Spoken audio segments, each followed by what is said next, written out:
destiné à marquer l'histoire, cher Omar Foutiyou Tall.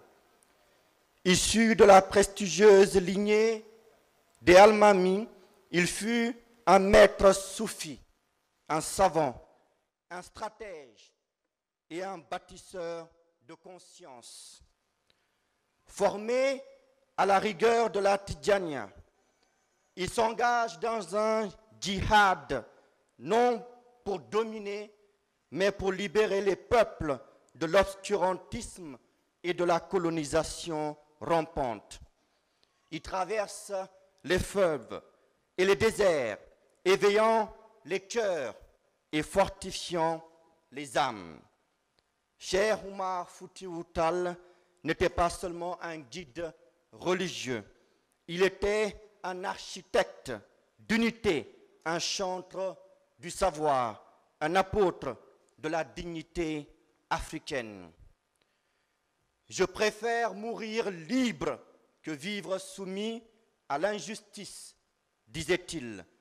Il aurait pu se contenter d'un maraboutat paisible dans son village natal, mais il choisit le combat des consciences.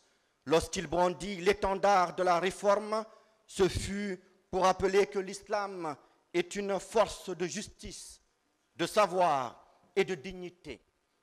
À ses disciples, il n'apprenait pas seulement à prier, mais à penser, à bâtir, à résister.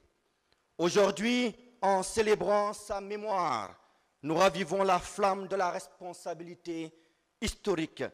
Et c'est le but de ce symposium, mettre l'action, le dialogue et le savoir au service du progrès.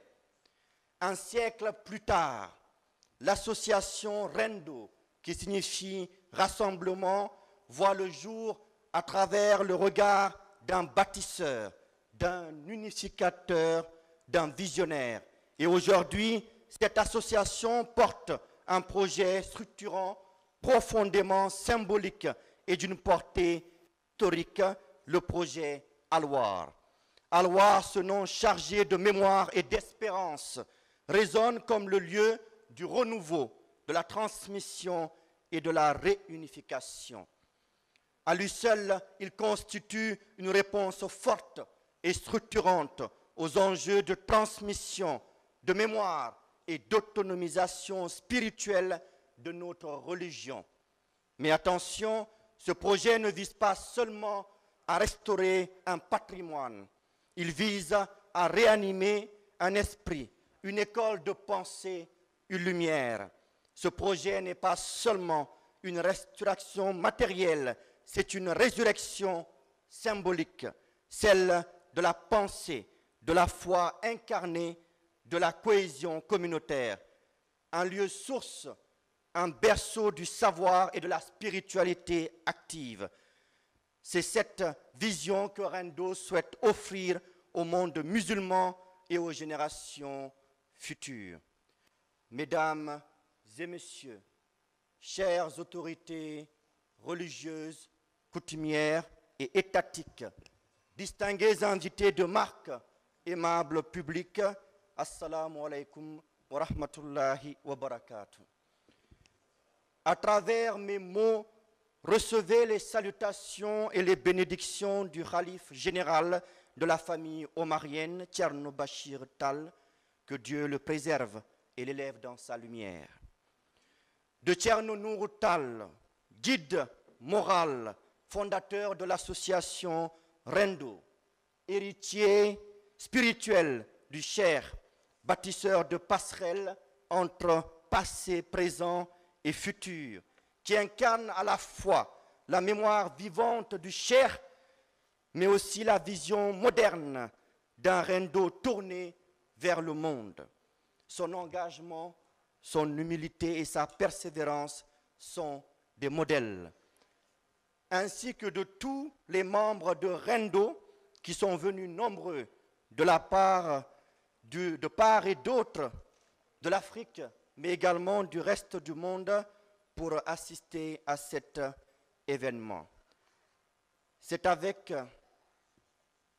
énormément de joie mais également de pression, vous l'avez constaté, que je serai le maître de cérémonie ce soir.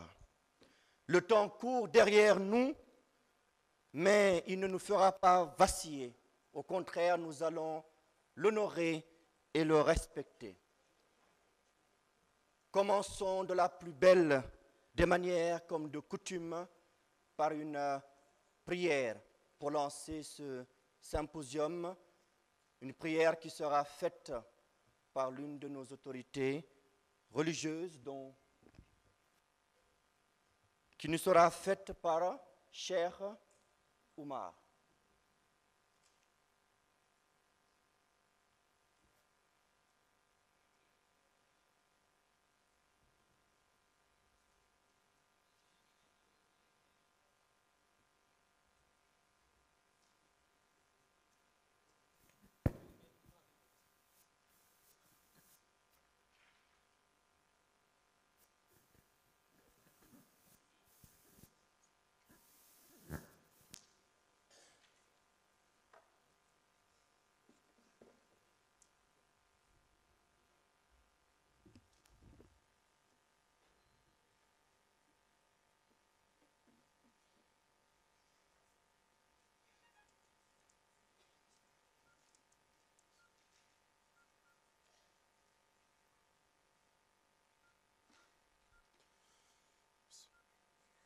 أعوذ بالله من الشيطان الرجيم وبالحق أنزلناه وبالحق نزل وما أرسلناك إلا مبشرا ونذيرا وقرآنا فرقناه لتقرأه على الناس على مكث ونزلناه تنزيلا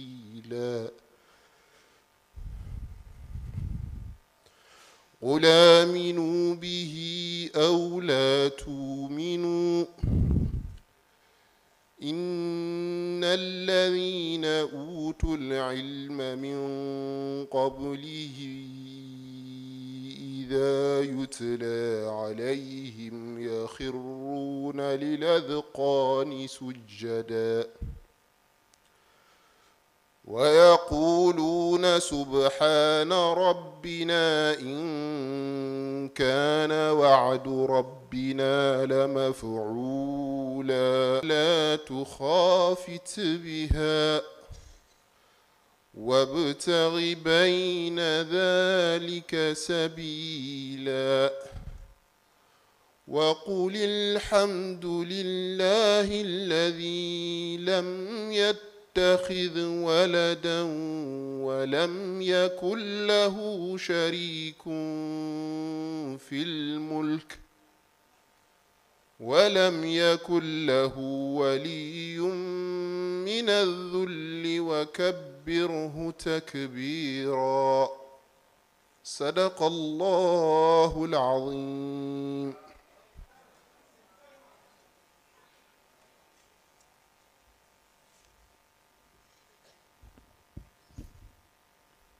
At-Takbir.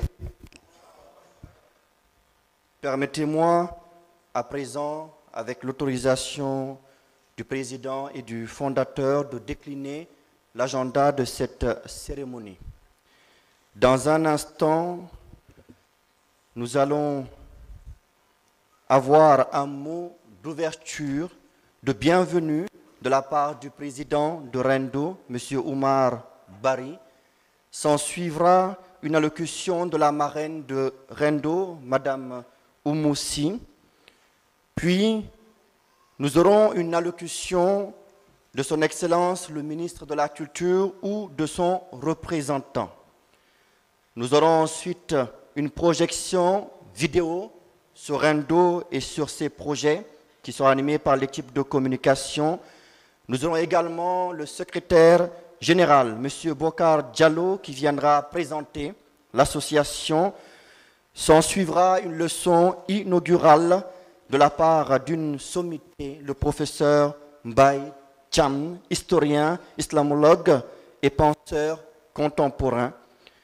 Nous aurons également un panel qui sera animé ce soir par non seulement des religieux, mais aussi des scientifiques qui sont avec nous. Nous aurons ensuite des témoignages croisés de la part des représentants des familles religieuses que nous remercions d'avoir répondu à cette invitation. Nous aurons ensuite la présentation du nouveau bureau qui sera faite par le secrétaire général. S'en suivra un discours du président, puis nous allons terminer ce symposium par un mot de la part de M. Jim Dramé. Oui, de M. Jim Dramé. Ensuite, nous aurons le mot de fin, la prière de la part de notre guide moral. Sans plus tarder, j'appelle le président de l'association Rendo, M. Oumar Bari, sous vos applaudissements. Merci beaucoup.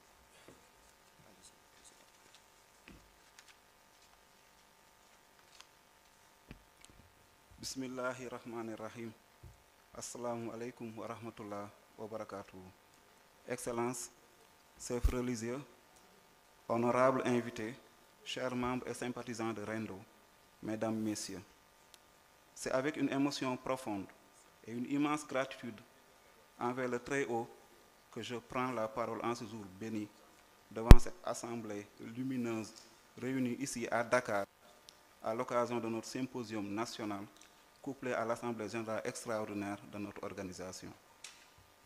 Je vous remercie chaleureusement d'avoir répondu à notre invitation.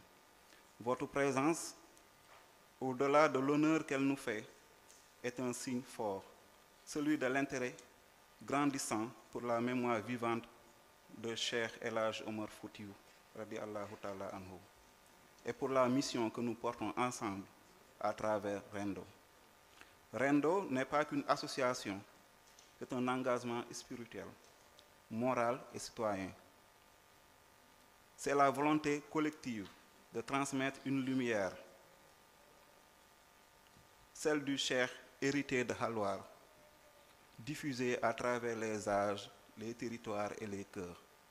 Notre vision est claire, réconcilier mémoire et modernité, en cultivant l'héritage du Cheikh comme une force d'élévation individuelle, de cohésion collective et de transformation des sociétés africaines.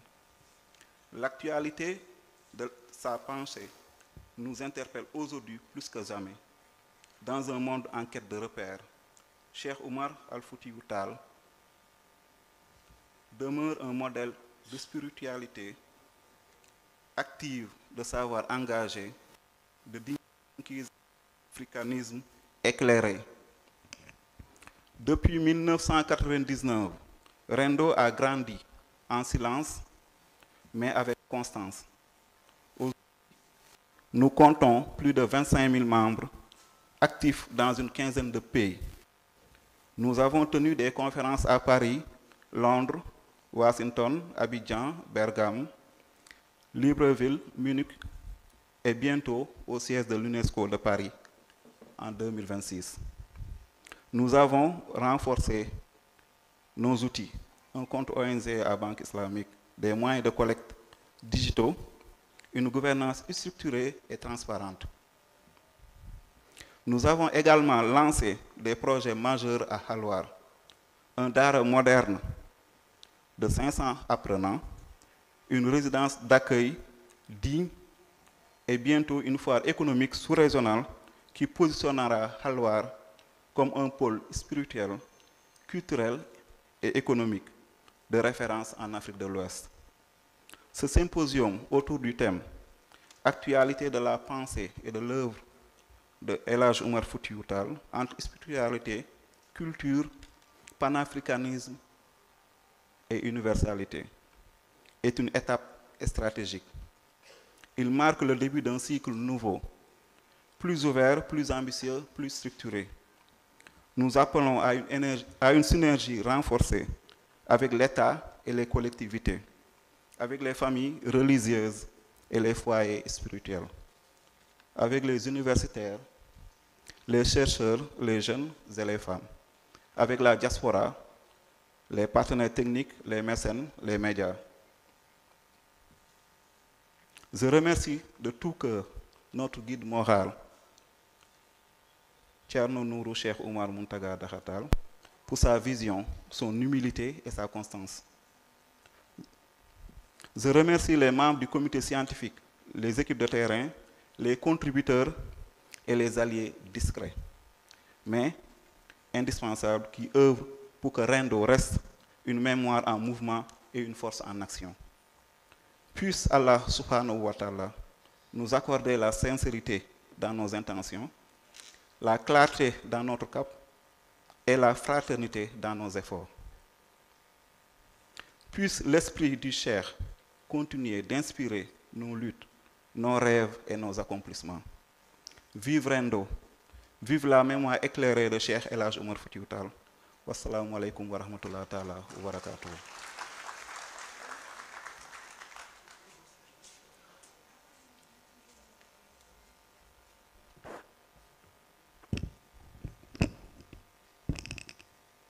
Sans transition, permettez-moi d'appeler le représentant du ministère de la Culture, s'il est dans la salle. Son représentant. Très bien, on lui redonnera la parole tout à l'heure. Tant qu'il arrive, je donne la parole tout de suite à Monsieur Jim Dramé, le directeur des affaires religieuses, sous vos applaudissements.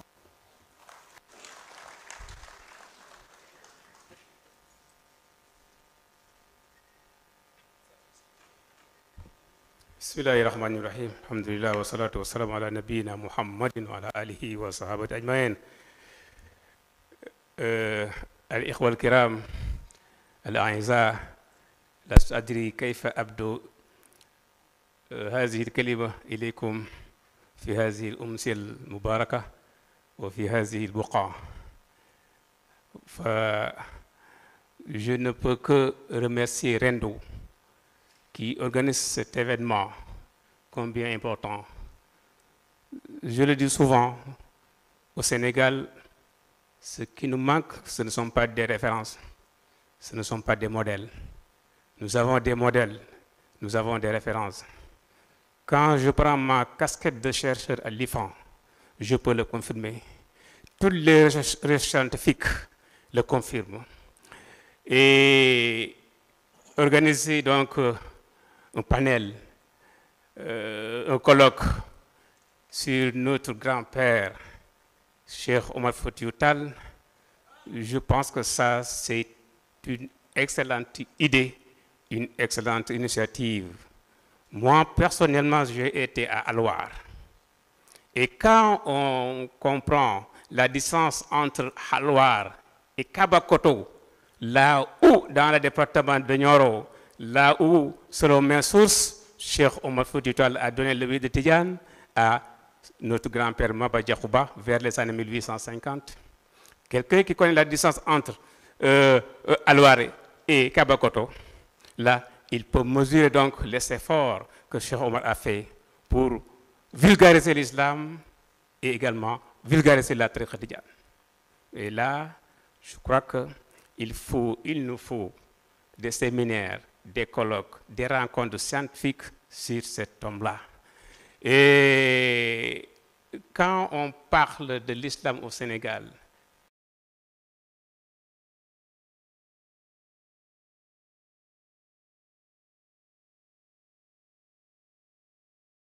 père, Cheikh Makhtar Kala Dramé, qui est décédé vers 1875, il a pris le de Tidjane des mains de Cheikh Omar Foutiyou Tall à Kabakoto vers les années 1850. Donc, et ça montre donc l'œuvre, le travail ou bien un échantillon du travail de Cheikh Omar Foutiyou Tall. Donc, je crois que ça, ce colloque, cette rencontre, fait partie des missions principales de la direction des affaires religieuses créée par son Excellence Bassirou Diomaye Diakhar Faye. C'est de travailler pour montrer la contribution du Sénégal, de l'Afrique noire, donc sur le plan scientifique, sur le plan éducatif également, sur le plan organisationnel, la contribution de nos figures musulmanes, de nos figures religieuses, donc dans ce domaine-là. Et là, à travers ces colloques, à travers ces rencontres scientifiques, qu'on pourra vraiment montrer que l'Afrique n'a pas fait que recevoir, mais l'Afrique également a contribué donc, à la vulgarisation de l'islam. Et ça, ce sont les recherches scientifiques qui le confirment et qui le montrent. Donc, pour ne pas être long, je ne peux que remercier, féliciter ceux qui ont organisé ce colloque-là, ces rencontres-là. Et on attend encore d'autres rencontres sur nos figures religieuses, je dirais même religieuses, et leur contribution donc au vivre ensemble au Sénégal, la tolérance, l'acceptation de l'autre, l'ouverture et la respect mutuel. Wassalamu alaikum wa rahmatullah.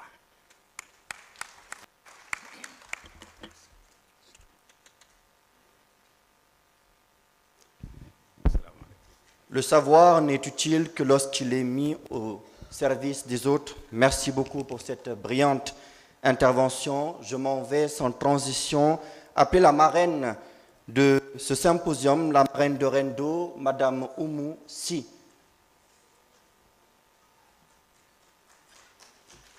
Sous vos applaudissements.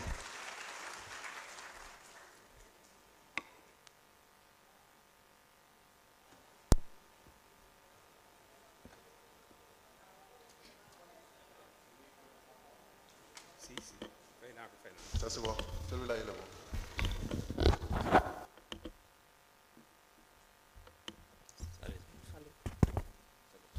Excusez-moi, allô, allô. Merci beaucoup pour tout le monde. Et mi salmini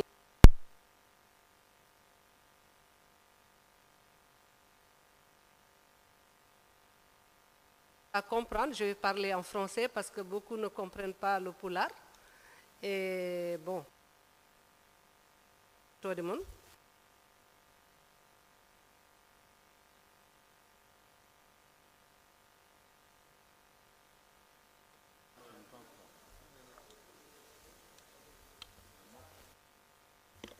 Allô, allô, allô, voilà, maintenant.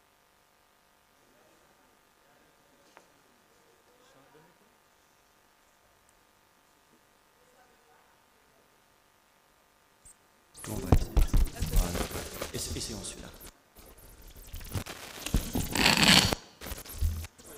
Là, je crois que ça va bien. D'accord. Qu'est-ce que je dois faire? J'enlève celui-là. Il faut éteindre celui-là. Là, je l'ai éteint. D'accord. Il fallait que ça m'arrive.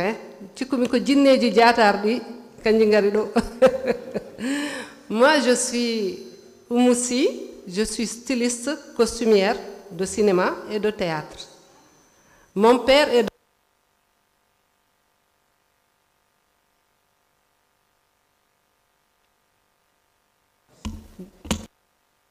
Allô? Allô? Mon père est de Diatta. Il faut que je... Alors. D'accord, c'est ça.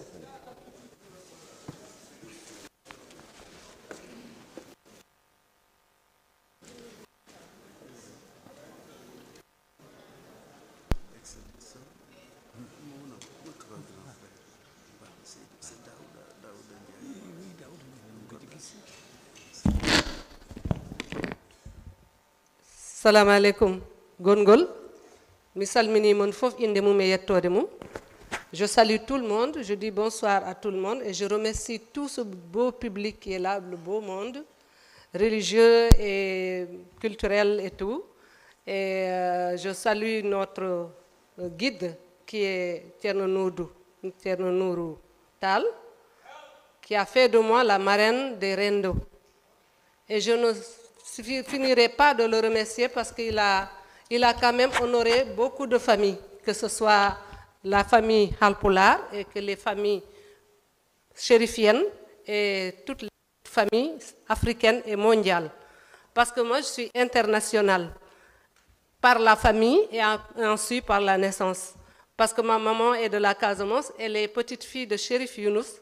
Le fils aîné de Chérif Younous est le père de ma maman.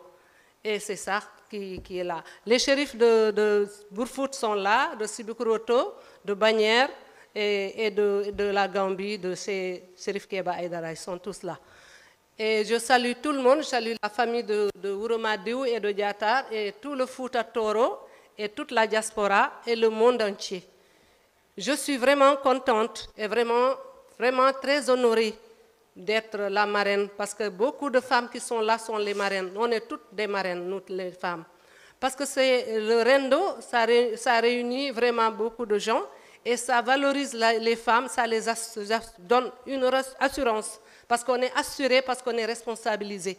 Parce qu'une femme, quand on le responsabilise, il est assuré, il a l'assurance, elle devient sûre d'elle. Du moment qu'on est déjà sûr de nous, et on devient encore plus sûr, ça crédibilise la femme. Et je remercie Nourou pour ça. Parce que Nourou nous valorise, nous crédibilise et nous donne des responsabilités qu'on essaye de surmonter parce qu'il faut qu'on essaye tous ensemble, toutes ensemble, et main dans la main, qu'on travaille ensemble pour que le Rendo puisse avancer, pour que les gens puissent comprendre ce que ça veut dire Rendo. Rendo, ce n'est pas parce qu'on a de l'argent, ce n'est pas parce qu'on est né dans une grande famille, ce n'est pas parce qu'on est né au Sénégal ou on est né en Afrique ou ailleurs. Non, le Rendo, ça veut dire qu'on doit être ensemble. Travailler ensemble, la main dans la main, la même pensée, les mêmes idées pour développer Halwar. Halwar, c'est notre Halwar à nous tous. Parce que Cheikh Oumar appartient au monde entier, n'appartient pas seulement aux Africains ni aux Sénégalais. Il nous appartient à nous tous.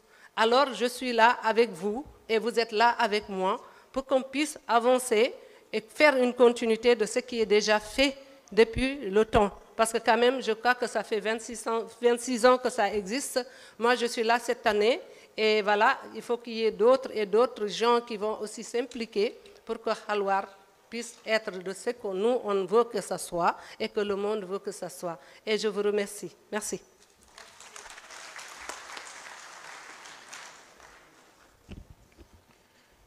Je tiens à appuyer les propos.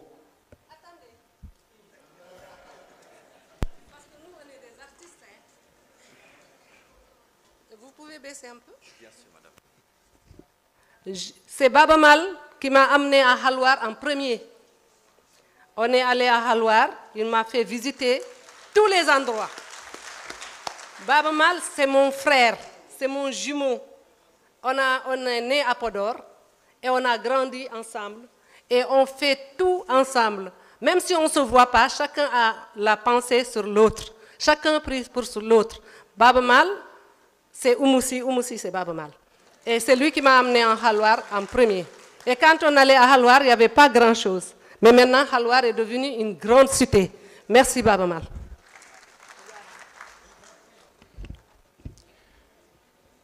Baba Mal, la voix d'or, l'artiste international, mais également le frère et un membre très actif de Rendo. Il était déjà là l'année dernière, lors de l'Assemblée générale. Sans transition, je lui donne la parole pour qu'il nous donne un mot de bienvenue et pourquoi pas, peut-être, nous l'espérons grandement, une chanson. S'il vous plaît, sous les applaudissements de mon aîné, l'artiste, la voix d'or, M. Baba Mal.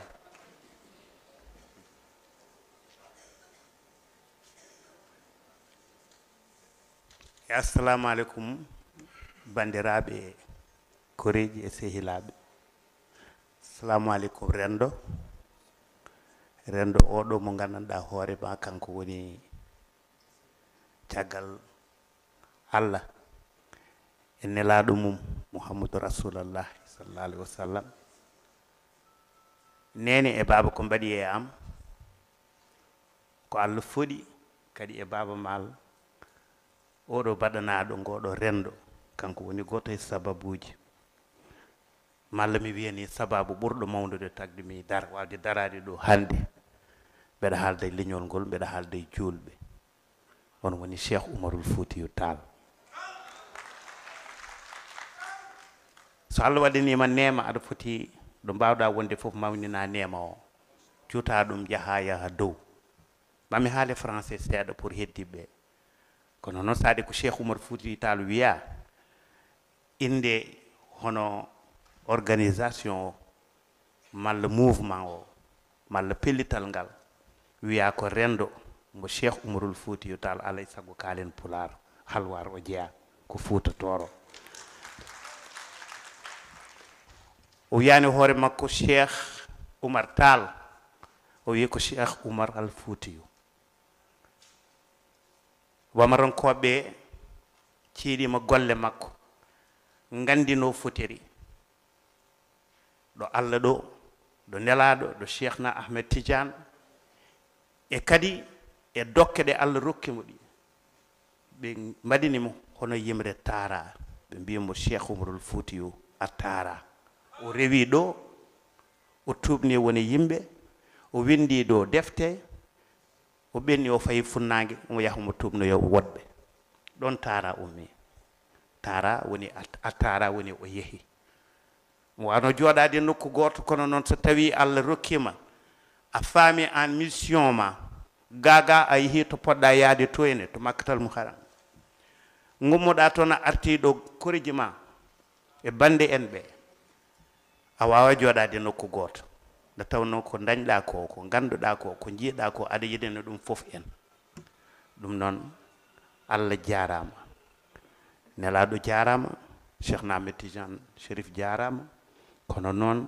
min Baba Maldé mbiyanmi ko Cheikh Oumarul Foutiyou jarama e yimre nde jimnomi Tara babam ene jooɗi juuli takkusan ha gayni ene wirda Samba Thiam radio Sénégal fawi Tara o yiɗanomi yima o wi argaye gonɗa koye suuɗade kono mbeɗa andi oɗo jimowo e radio o mbiɗa ko roɓe kaal indema kono mbeɗa andi ko an kulmi noon tawno jinnaɗo ene foori kono noon Cheikh Oumar Foutiyou Tall kala mo jingani a heɗata caggal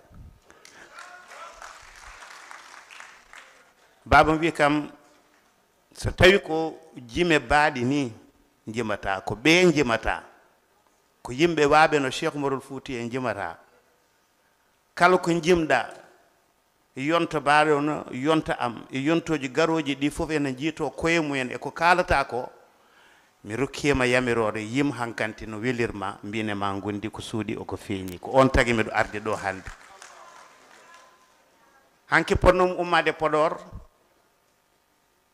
Allah rokkanimi fartange wawde ɗum wadde kono beeto e hedde 9h pindinmi chauffeur ami kala mo gondunomi e organisation mo jaadunomi Fouta par ce que min jaanno ko kayidi mbimoɓe gummoɗe de rendo Cheikh Oumar wawa wadde taw mi tawaka sababu ni mbo kalmi woni Cheikh Oumar kono noon kadi sababu ni galle Cheikh Oumar Foutiyou fof hande noon jinmi ko mantude oɗo gorko woni Ceerno Nourou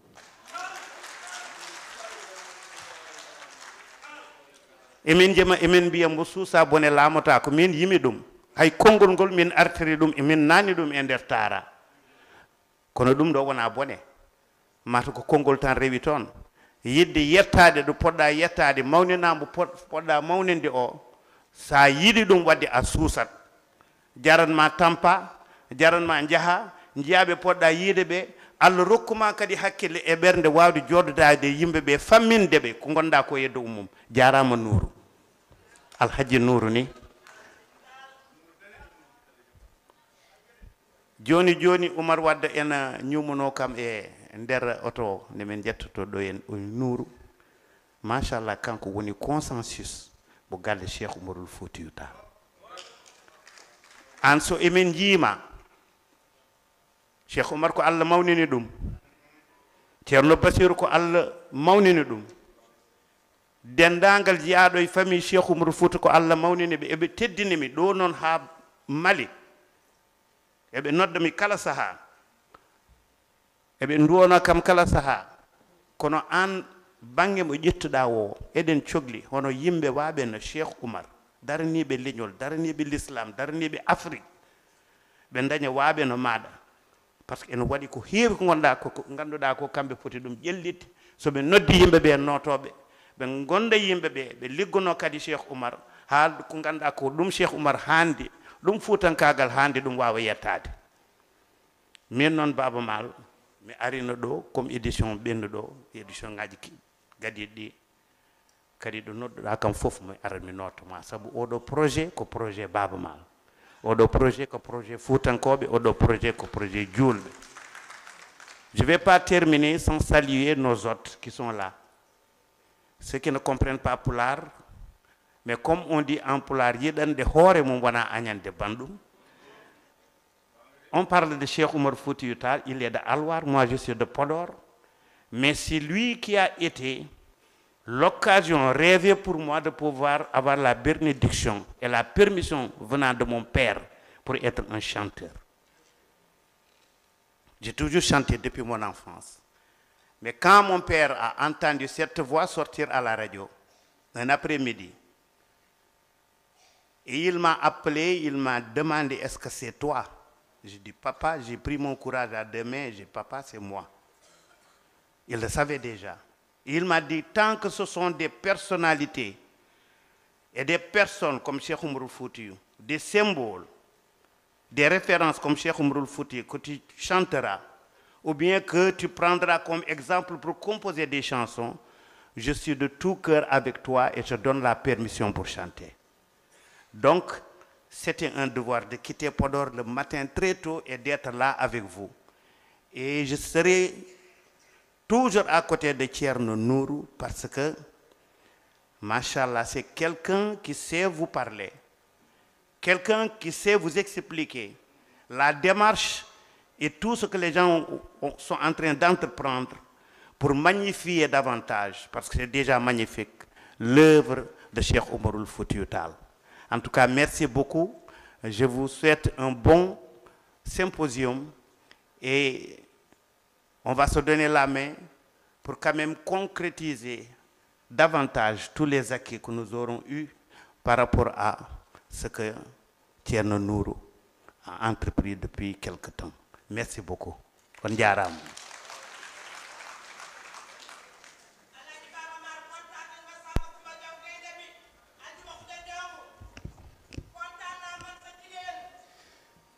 Je tiens à signaler et remercier également la présence de l'ancienne maire de la ville de Dakar, Madame Soham Wardini, qui est avec nous et qui est dans la salle. Et je réitère également les remerciements de M. Baba Mal concernant toutes les autorités religieuses, mais également étatiques, qui ont fait le déplacement aujourd'hui pour assister à ce symposium. Sans transition, permettez-moi de donner la parole au prochain modérateur, mon aîné, M. Alassane Sow, afin qu'il anime le panel qui va se suivre. Monsieur Sow, oui. Veuillez, avant de remettre, désolé, Monsieur Alassane Sow, avant de remettre la parole au modérateur, je redonne la parole à notre artiste, Monsieur Baba Mal, afin qu'il nous fasse une légère chanson. Sous vos applaudissements.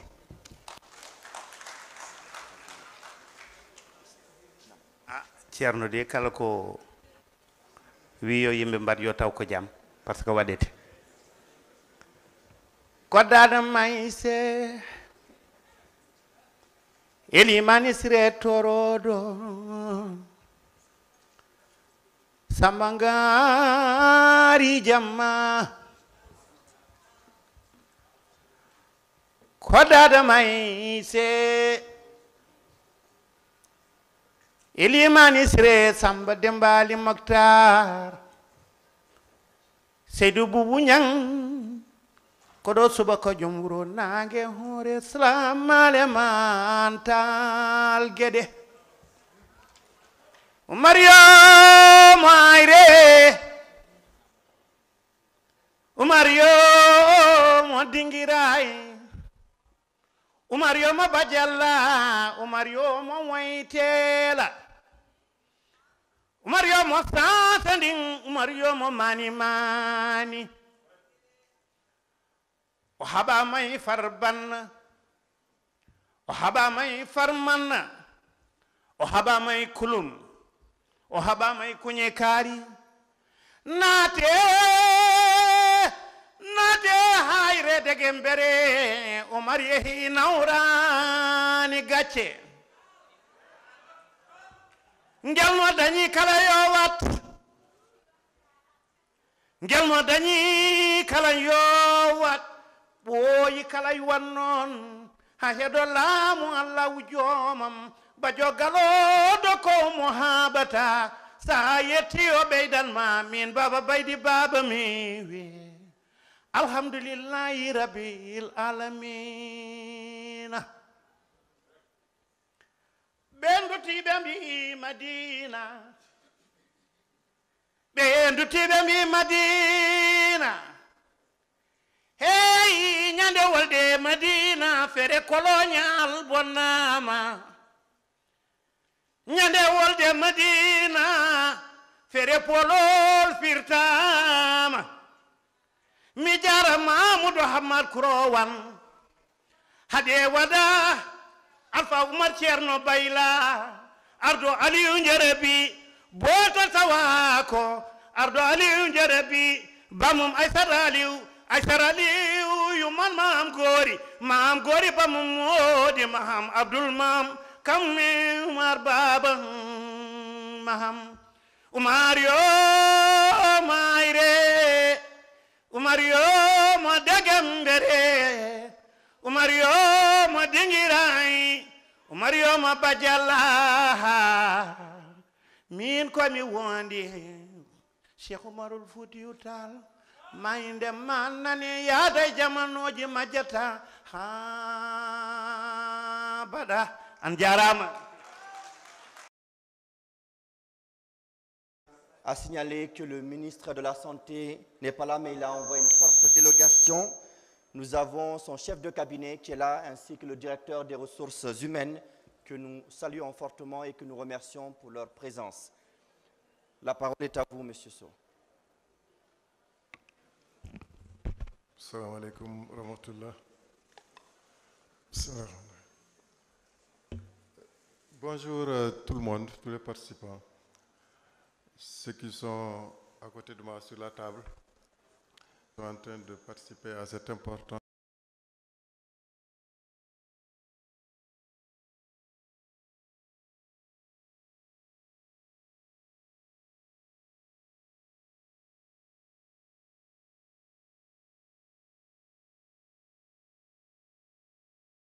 Omar Foutiyou entre la spiritualité, la culture, le panafricanisme et le développement. C'est pour dire que ceux qui ont réfléchi à cela ont compris que Cheikh Oumar toujours est actuel. Même s'il n'est plus avec nous, il est totalement actuel de par ses idées, de par sa philosophie, de par ce qu'il a appris à ses condisciples, à ses disciples.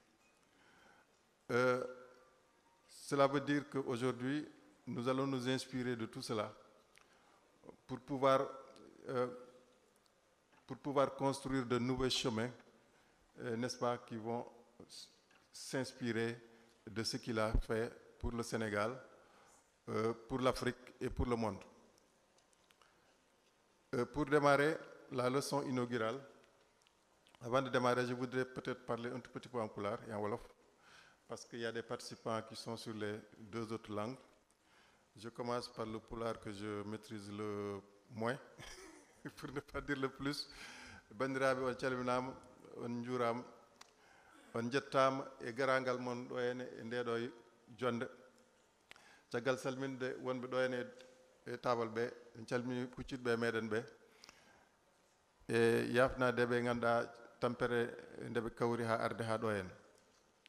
No mbiɗen ni ko rendo rendini en ɗo hande pour yewtidde e janngude e golle Cheikh Oumar Foutiyou, golle ɗe ngannduɗaa sa ƴeewiɗe a yurntima ɗum moƴƴi cikkata ko hande ɗe mbaɗa sabu adi jaade jamanu hande o woni hen fandare meɗen ko andude holno wurduno holno gollortono beele ma en kutoro ɗum e nder ko jogorɗen gollade ko arata ɗo e nokkuji meɗen e Sénégal e Afrique e aduna he fof par ce que ɗum woni gollal ngal ɗum ɗon noon koye fannuji patuɗe diine e fannuji patuɗe neesu fannuji patuɗe panafricanisme no mbirumi ni woni wertago Afrique fof mais surtout de batte ɓamtare ganduɗa ina wawi eɗen mbawi hutorade ganduɗa gande makko ɗewo rokki hen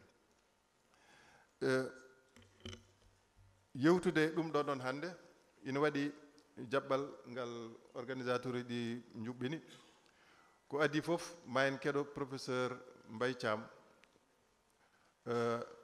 beele ma tabbitin gonɗin ko kalɗen ɗo joni ko miijoji e golle Seykou Oumar holno ɗi goniri miijoji ganduɗa way kono hande ɗi gollono ni o miiji muɗum hanki kono elle hande aɗi daari eɗi puttini en guite alay saago peccen hen miijoji so professeur haljiti ma en ndendin hohoɓe tedduɓe wonɓe ɗo henne mami haal inde mabɓe de joni kamɓe aussi maɓe jumpu e nder golle Cheikh Oumar e gande makko ɓe peccana ɗum yimɓeɓe beele ma yimɓeɓe ɓeydi ɗum famde soɓe paami ɗum kadi ɓe mbawa hutorade ɗum e nder gurdam mabɓe e fannuji kandal so ɗum yawti ma en keɗo wiyeteɓe chef religieux woni ardiɓe diineji wonɓe ɗo ene ɓe kamɓene ɓe gadda hen gandal mabɓe saabu kamɓe fof goto mabɓe fof ne andi Cheikh Oumar ɓe gaddan en gande mabɓe beele ma en ɓeyditoro ɓenne kadi so tawi noon ɗo ma en kaal inde mabɓe so ɗum ɓenni noon de puddeten uddude yewtere nde e uddugol yewtere nde no koye fannuji ɗiɗi fannu gadano ko hollirde ko soña e nder jonde he so ɗum ɓenni yimɓe keblono ko fayi arde woni ko oɗo wiyanno ɗo joni ko golle poɗɗeɗen waɗede Paris e ɗum ɗo en UNESCO ko ni gollal ngal relori mbokk yi nga xam ne est ce que ne jari kaalen wolof so jarani ɓernen wona wadde moƴƴi jokken donc puɗɗorɗen on démarre par la leçon inaugurale qui va être présentée par le professeur Mbaye Thiam. Je ne vais pas m'hasarder à faire son autobiographie, mais je vais juste vous dire qu'il réunit les deux logiques. Les deux logiques, c'est un historien, mais il réunit quelque chose de très difficile. Il articule la logique de l'expérience qui est suivie de l'intuition et qui est clôturée par la prophétie. Pourquoi cela? Quand on l'écoute, dans son domaine de prédilection, c'est comme un prophète, parce que tout simplement, il a fini d'expérimenter ses pratiques, et finalement, à chaque fois qu'on lui pose une thématique, il a l'intuition de savoir où est-ce qu'il faut aller, et au-delà de l'institution, tout ce qu'il dira, c'est comme une prophétie, il n'y a rien à ajouter. Donc c'est cet homme que nous avons aujourd'hui à côté de nous, qui doit partager les dimensions spirituelles par rapport au thème l'actualité de la pensée et de l'œuvre de Cheikh Oumar Foutiyou. Donc comme il le souhaite, je vais m'arrêter là et on lui laisse la parole. Merci beaucoup.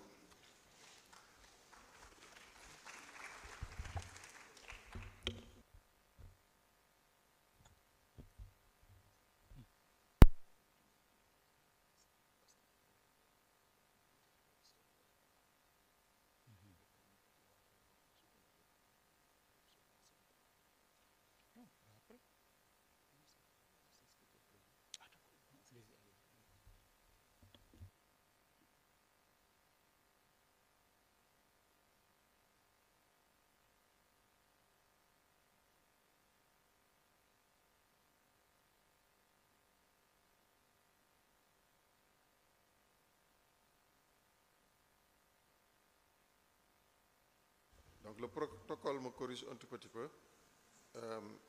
On va commencer par la projection de la vidéo de Rendo qui va introduire le professeur. Donc on va corriger.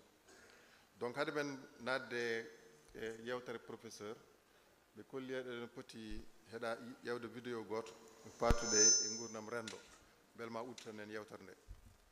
Donc payen hen inchallah. Jaram.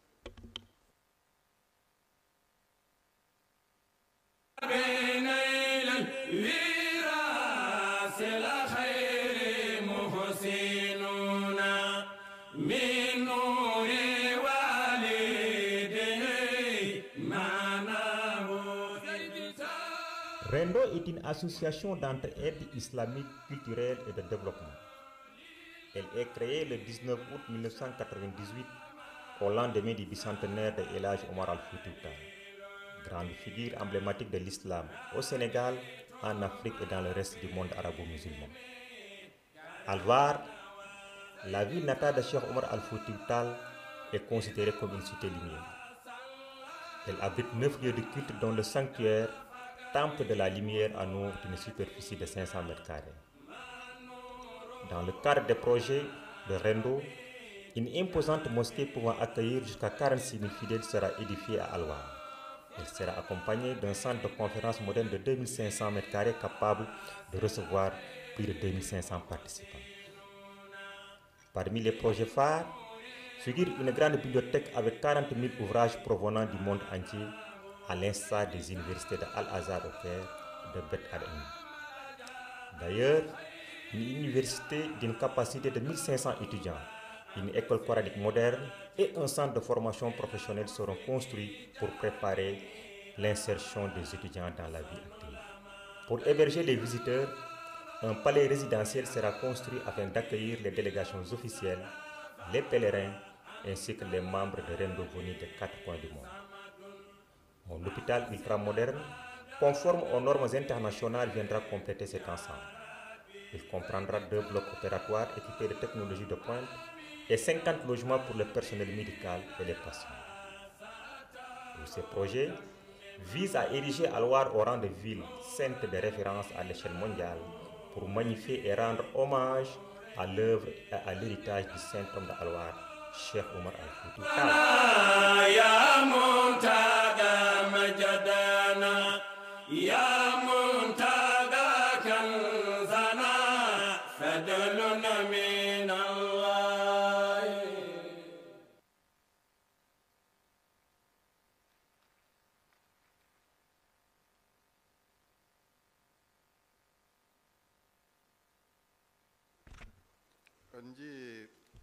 Vidéo, on a pu regarder la vidéo et derrière cette vidéo il y a des apprentissages qu'il faudra signaler. C'est justement la vision qui est derrière le programme de Rendo qui souhaite faire de Alwar un pôle spirituel dans le département de Podor, dans le Sénégal, dans l'Afrique et dans le monde. C'est ça le souhait, c'est ça la vision. Je parle sous le contrôle de Baba qui est là, Baba Mal. La réflexion aujourd'hui de valoriser cette ressource spirituelle pour faire de Podor un pôle attractif, pour un pôle agro-silvopastoral et aquacole. Et cela à partir de la valorisation de la ressource que nous a laissée Cheikh Omar Foutiyou Tall. Et c'est ça qui se cache derrière la vidéo qu'on vient de voir. Et certainement, les autres verront encore, certainement après notre discussion, d'autres chantiers à ouvrir justement pour réussir cette mission. Merci beaucoup. Donc, professeur, vous avez la parole.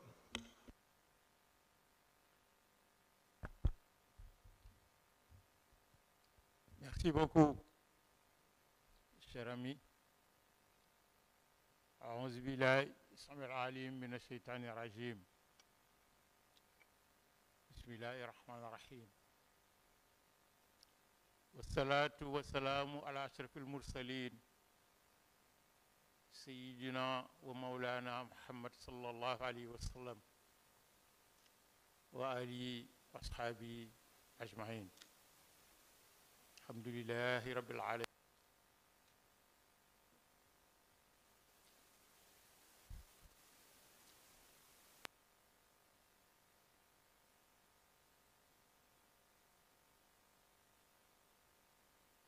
l'ensemble des membres de la famille de Cheikh Oumar présents dans cette salle.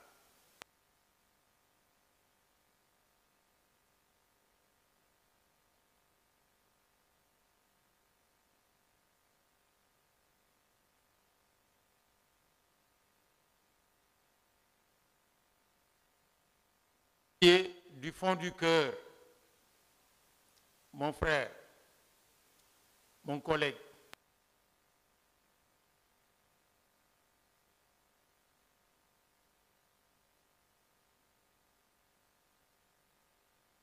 sa présence dans cette salle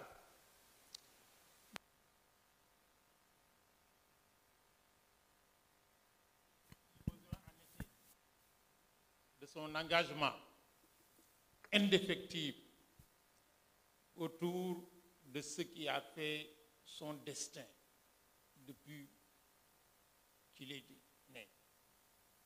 Le culte du savoir au service d'Allah subhanahu wa ta'ala. Merci, cher ami, d'être venu. Je voudrais saluer avec déférence mon jeune collègue, le professeur Daouda Diop, du département d'histoire de notre faculté des lettres, venu appuyer, comme il le fait depuis toujours, son grand frère. Daouda est dans son milieu, dans son environnement. Il est de l'illustre famille de Thiénaba. Il est, disais-je, de l'illustre famille de Thiénaba, qui depuis le 15e et le 16e siècle porte l'étendard de l'islam à côté des autres foyers religieux de notre pays. Merci, cher ami. Je voudrais enfin, à l'entame de ma présentation, remercier du fond du cœur, à mon nom, en celui de ma famille, dont des membres sont présents dans cette salle, pour avoir été désignés par le vénéré Thierno Nourou Tall, guide éclairé et responsable moral de Rendo, ainsi que tous les membres de cette association, dont la déclinaison du développement du sigle répond bien aux caractéristiques enseignées par son illustre parrain. Je veux nommer le Cheikh El Hadj Omar Foutiyou Tall, le Foutanké que Ahmadou Ba peint, je le cite, comme un géant de l'histoire, propagateur de l'islam en Afrique de l'Ouest et créateur du plus grand empire noir en étendue et dans la durée, 1848-1897, mais à la fois comme un saint, un organisateur, un stratège, un savant et un anticolonialiste. Fin de citation. Cette association inscrit son projet, son programme et ses activités dans la perspective tracée par son parrain, Cheikh Oumar Foutiyou Tall. Une référence, un symbole en la personne du fils du vénéré Seydou Tall, dont la fratrie compta au 8e chapitre le Codé, issu des entrailles de la sainte Adama Aïssa Bint Eliman Siré Samba Demba Ali Mokhtar Thiam. Certes, je ne pourrais pas vous parler de sa riche saga avec la splendeur du verbe et de la syntaxe épique de notre illustre aïeul, Mohamed Aliou Thiam de Aïré Lawa, dont le fameux chasside en pulaar, dédié à son guide et à El Hadj Omar le marabout conquérant, ce que l'Iliade est à Ulysse. Ce fameux khassida, écrit en prose, en langue peul, à partir de l'alphabet arabe, a été traduit en français et annoté par Henri Gadden, le fameux chercheur connu par les historiens. Je me limiterai alors, sans espérer pouvoir résumer la vie infinie de Cheikh Oumar, à souligner quelques passages de sa riche expérience, véritable épopée commune au Sénégal, à l'Afrique et à l'ensemble de la Oumma. Ses origines le situent au Fouta Toro, au nord du Sénégal. Un de mes maîtres, le défunt professeur Omar Khan, qu'Allah agrée ses œuvres, aura démontré dans des productions scientifiques majeures la prédestination du terroir du Fouta sénégalais comme un espace dont la géographie a très tôt favorisé l'émergence de formes d'organisation sociale qui ont inspiré et enrichi l'histoire du Sénégal et de l'Afrique de l'Ouest. En effet, de Deniyanké au Almami, le Fouta a généré des organisations sociales, des États dont les formes de gestion publique des affaires modernes gagneraient à s'inspirer. Aux confluences des courants humains transsahariens et des influences continentales et atlantiques, le Fouta Toro, terre d'ouverture et partant de confrontation, de partage, de diffusion de savoir et de connaissances, sera le berceau natal d'un illustre enfant qui assumera et déploiera en Afrique et dans le monde le projet porté en 1776 par les 12 érudits qui, issus de l'université de Pir Sagnokhor, fondée en 1603 par Khali Amar Fall, pour une transformation de portée sociétale qui a changé le destin du Sénégal et de l'Afrique de l'Ouest par l'islam à partir de la Tidjaniya. C'est en effet dans ce terroir du donner et du recevoir, comme dirait le poète, que naquit à Alwar, à quelques encablures de Ndjoum et de Podor, l'enfant prodige Omar, fils de Seydou et de Adam Aïché. Dans la monumentale biographie qui lui consacra, intitulée El Hadj Omar Tall, l'aigle de Alwar, son petit-fils, Thierno Mountaga Tall, situe sa naissance exactement le 21 mars 1794, coïncidant à un vendredi, premier jour du mois sacré du Ramadan. Cette date de naissance, fondée sur des sources précisées par un de ses plus grands biographes et historiens du vécu et de la proximité, Mohamedou Aliou Thiam, fidèle compagnon du Cheikh, de 1846 à sa disparition. Cette date donc est confortée par Thierno Mountaga Tall en lieu et place de celle de la plupart des auteurs connus qui avancent la date de l'année 1797. Dans le contexte du Fouta de son époque, coincé entre les foyers de formation entretenus par des fils du terroir et prolongés par des excursions pédagogiques chez les Mours au nord, l'éducation familiale du jeune Omar fut à la fois morale, sociale, spirituelle et éthique. Elle se prolongera en Mauritanie, au Fouta Djallon, auprès de maîtres de la Tidjaniya, qui incurvèrent très vite la tendance khadriya dominante à l'époque dans le Fouta et même dans l'espace sénégambien. Ayant épuisé l'essentiel des foyers de formation et d'apprentissage des sciences religieuses du Fouta Toro et du Fouta Djallon, Omar se résolut à entreprendre le pèlerinage à la Mecque dans l'optique du respect du rituel du 5e pilier de la religion, mais aussi et surtout pour le renforcement insatiable de ses connaissances. On retrouvera ses traces à Médine de 1828 à 1831, où naquit d'ailleurs Médine, justement une de ses filles, qu'il appellera Medina.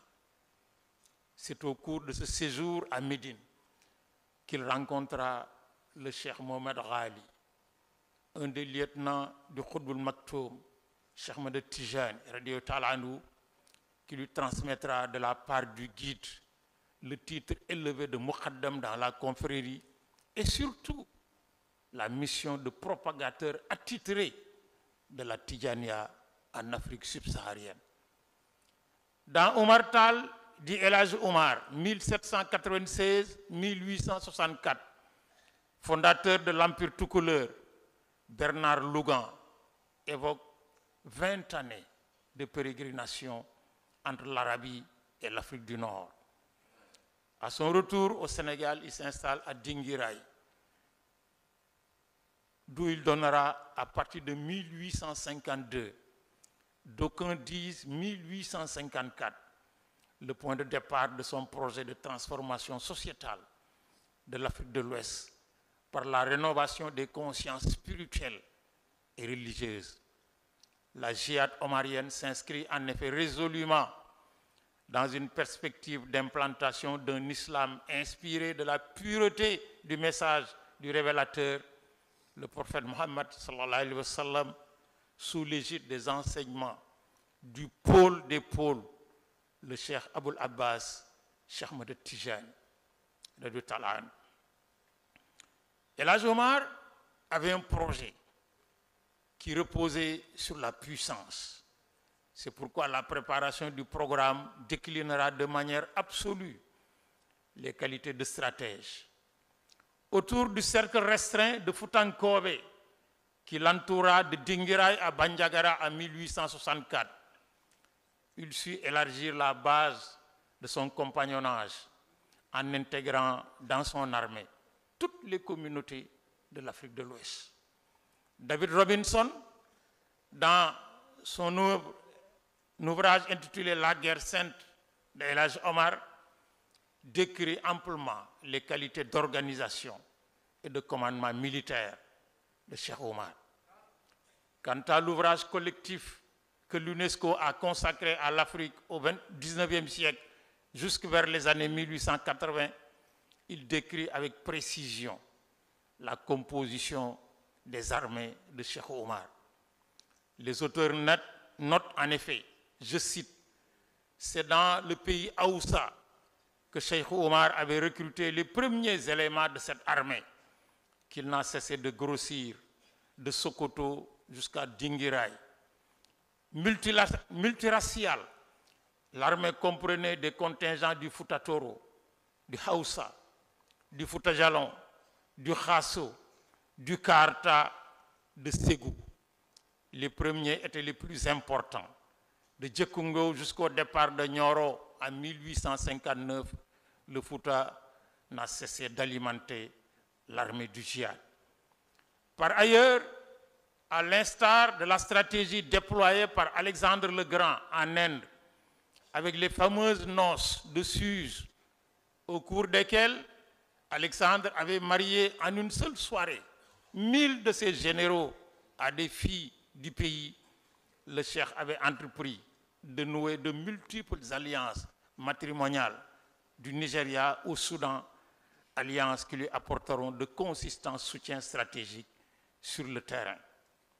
Sur un autre plan, Cheikh Omar se préoccupa de diversifier largement son arsenal militaire. Il se ravitaillait surtout sur la côte auprès de tous les Européens, singulièrement auprès des Anglais de Sierra Leone, de Gambie et surtout du Nigeria. Très méticuleux sur ce chapitre, il s'entoura même d'artisans formés au maniement et surtout à l'entretien et à la réparation des différents types d'armements acquis. Ibrahima Maïga, un chercheur, note à cet égard, je le cite, le cheikh avait même dans ses rangs un homme si ingénieux qu'on l'appelait l'ingénieur, en la personne de Samba Ndiaye, qui a pu réparer toute la période durant les engins et les rendre opérationnels. Quand ces préparatifs s'avérèrent efficients, Cheikh Omar lança entre 1852 et 1854 sa saga sous la forme d'une jihad qui fut incontestablement la plus longue et la plus forte face à la fois au projet colonial et à l'animisme ambiant. Il le prépara minutieusement en délimitant le territoire, la logistique, servi par une armée organisée et disciplinée, dirigée par le fidèle Alpha Omar Thierno Baylawan, originaire de Kanel, dans le Damga. Les résultats sur le terrain ne se firent pas attendre. Sa victoire à Nioro face aux Bambara du Karta, le long siège de Médine du 20 avril 1857 au 18 juillet 1857, le triomphe contre le royaume Bambara de Ségou jusqu'à la bataille de Woitala contre les Djara en 1859 constituent autant de moments épiques qui auront contribué à inspirer la chanson de geste que lui consacrèrent les griots du Mandé et qui deviendra son hymne. Je veux nommer Tara.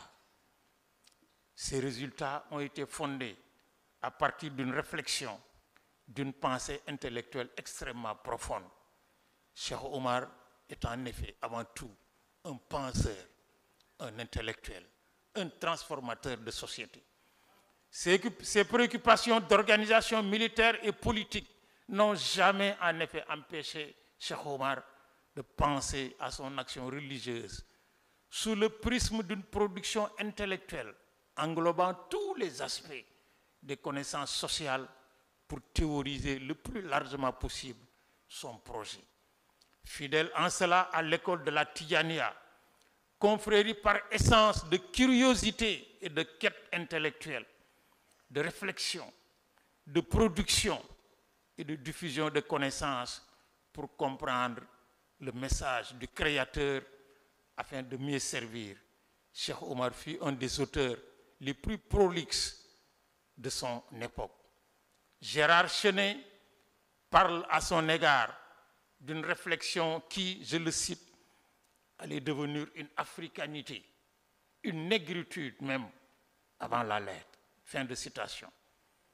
Quant au prolixe Cheikh Moussa Kamara, nos investigations nous ont appris qu'il lui a consacré une bibliographie, c'est-à-dire une exégèse de l'ensemble de ses œuvres qu'il urge pour Rendo de retrouver pour procéder à sa valorisation. L'exégèse de son œuvre intellectuelle nous permettrait en effet de décloisonner sa production au-delà de son œuvre fétiche qui est Rimah, les lances, qui délimite la proximité spirituelle et intellectuelle avec son maître et inspirateur, Cheikh Ahmed Tidiane radiyallahu ta'ala anhu. Même Louis Faidherbe, qui le considérait à son époque comme l'ennemi public numéro 1 des Français en Afrique de l'Ouest, n'hésita pas à écrire à son sujet, je cite, Omar était intelligent, ambitieux, qui rêvait même de devenir une sorte de Mohammed sénégalais. C'est Faidherbe qui l'écrit.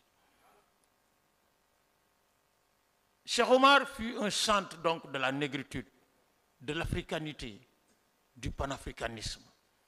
Un chercheur éminent, Paul Soleillet, 1842-1886, qu'il a rencontré, a décrit El Hadj Omar en ces termes.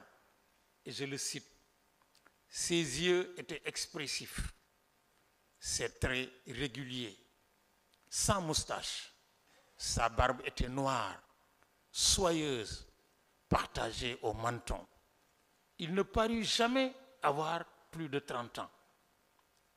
Personne ne l'avait jamais vu se moucher, cracher, suer, ni avoir chaud, ni avoir froid. Il pouvait rester indéfiniment sans manger, sans boire. Ses mains et ses pieds étaient parfaits. il ne parut jamais fatigué de marcher, d'être à cheval ou immobile sur une natte. Sa voix était douce et s'entendait distinctement, aussi bien de loin que de près. Il n'a jamais ri ni pleuré. Jamais il ne s'est mis en colère. Son visage était toujours calme et souriant. Fin de citation.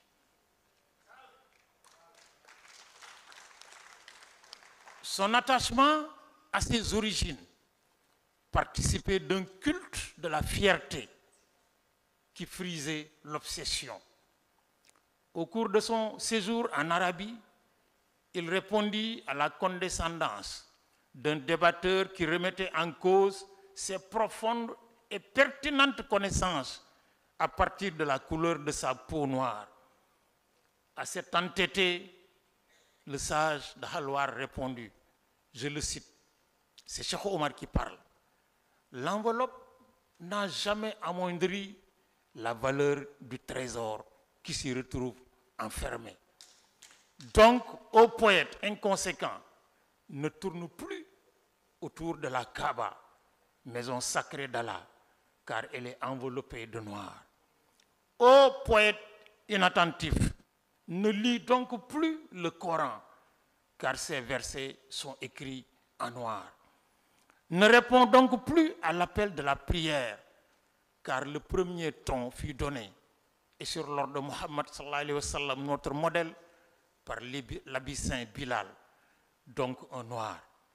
À toi de renoncer à ta tête couverte de cheveux noirs. N'oublie pas que c'est avec l'irremplaçable prunelle noire que l'œil parvint à discerner.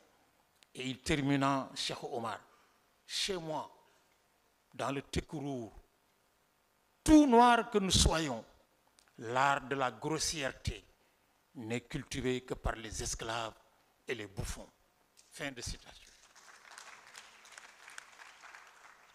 Incontestablement, en effet, un héritage de refus et d'ancrage dans la pureté de l'islam à partir de l'orientation de son maître, Cheikh Ahmed Tijani, sur lequel Rendo et son responsable moral entendent donner un rayonnement mondial. Finalement, l'héritage de l'âge Omar concernant la Tijania est plus encore vivace aujourd'hui que jamais. Pour une raison très simple. Les grands hommes ne naissent que quand ils meurent. En ce sens, El Hadj Omar, en disparaissant mystérieusement dans les falaises de Bandiagara en 1864, a toujours refusé de mourir. Il a su résister à l'oubli du temps. Il a résisté à l'oubli du temps.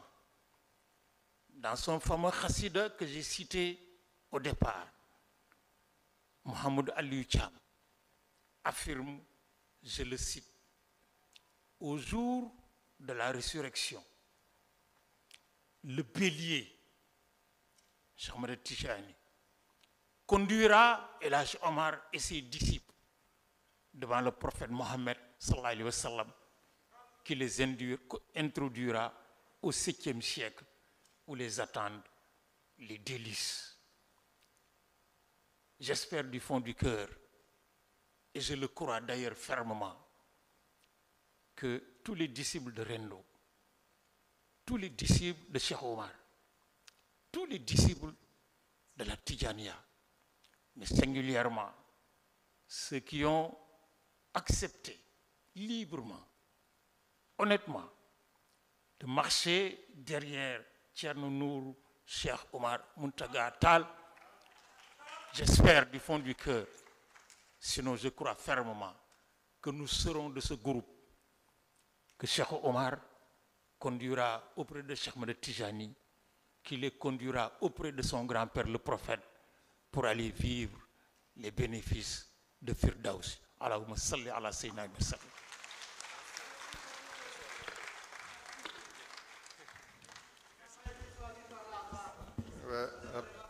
Un peuple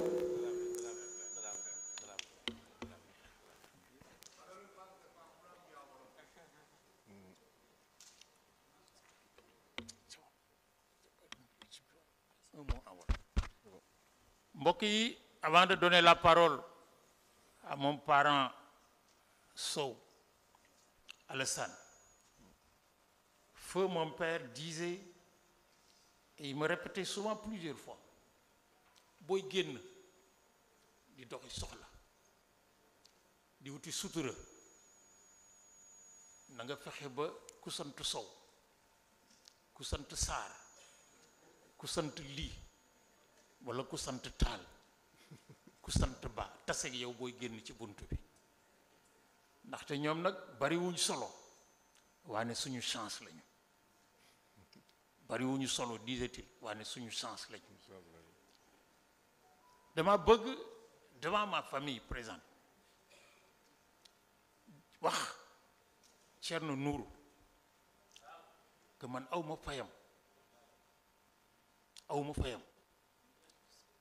sama baay Moulay Abdou Aziz Dabakh que du partage avec Ahmed Sarr lu mu daan wax ki lay defloo loo xam ne moo la ko dàq dafa laa bëggal yiw,